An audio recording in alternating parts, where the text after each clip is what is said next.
Hi drummers, hope you're well. Right, classic drum intro for you today. This is U2's Bullet the Blue Sky. It goes like this.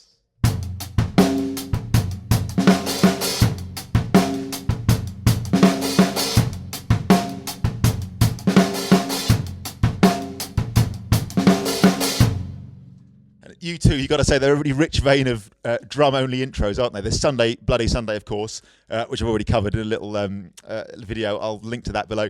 And this one, I'd say, is a pretty close second, if not equal with that. It's really distinctive. It comes in, that open hi-hat thing is really cool, isn't it? And so U2, so Larry Mullen Jr.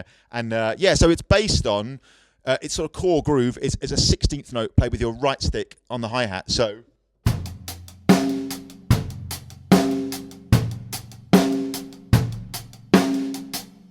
comes from that. Now if we get the kick part going, as you can hear, the kick goes 1, 2, 3.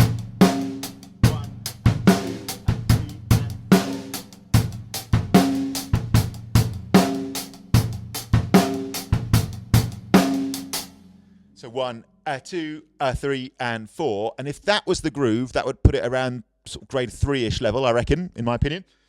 The really interesting bit, though, the bit that makes it maybe a bit trickier at first, is the open-close hi-hat action at the end, where you've got the snare drum playing 4 and the open hi-hat playing what we'd call the upbeat 16ths, the E and the R. 4 E and R.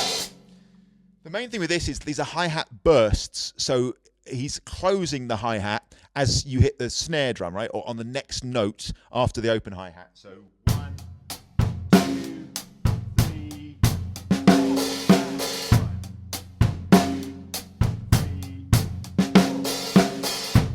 Now, depending where you're at with your drumming, that might be something that just instantly happens straight away, or that might be something that takes a bit of building up. What you could do, if you need to, is just sit there going...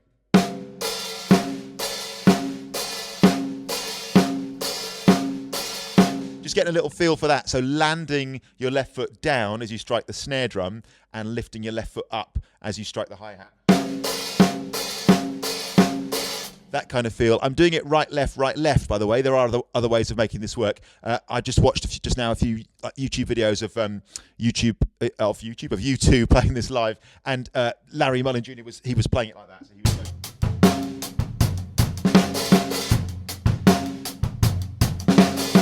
with left stick going over to the hi-hat and right to the snare in that way. So if you need to, just work on that little open close hi-hat moment at the end. There's one other little sneaky note you're hearing as well, probably, that I haven't talked about yet. And that's on the very last 32nd note of beat 3. You play like a little ghosted snare that just leads into the loud snare on 4. So what you do is you complete all the 16th notes on the hi-hat on beat 3.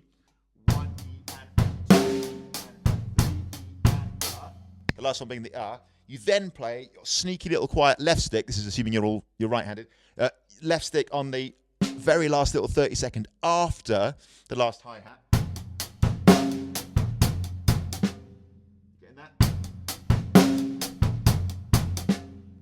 And then you go into... So what I'm going to do finally here is just play it really, really deathly slow, and bit by bit I'm just going to work up to speed, man. Here it comes.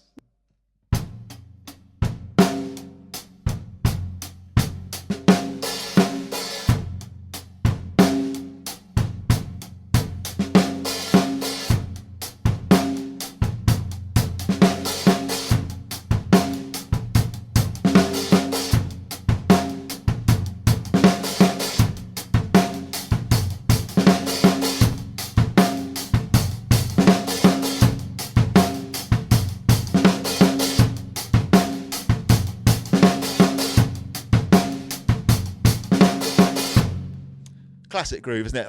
And that sort of hi-hat thing is generally just the intro. Once the song gets going, it's much more...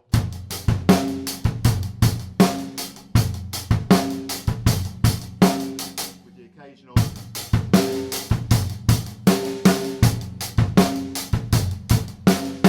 like 2 snares at the end, but that but-suts is kind of mostly an intro thing. When they play the song live, I had a look at a few versions earlier, and quite often the hi-hat is more trashy when they play live. In the studio, it's kind of... but when they play it live, you'll often play...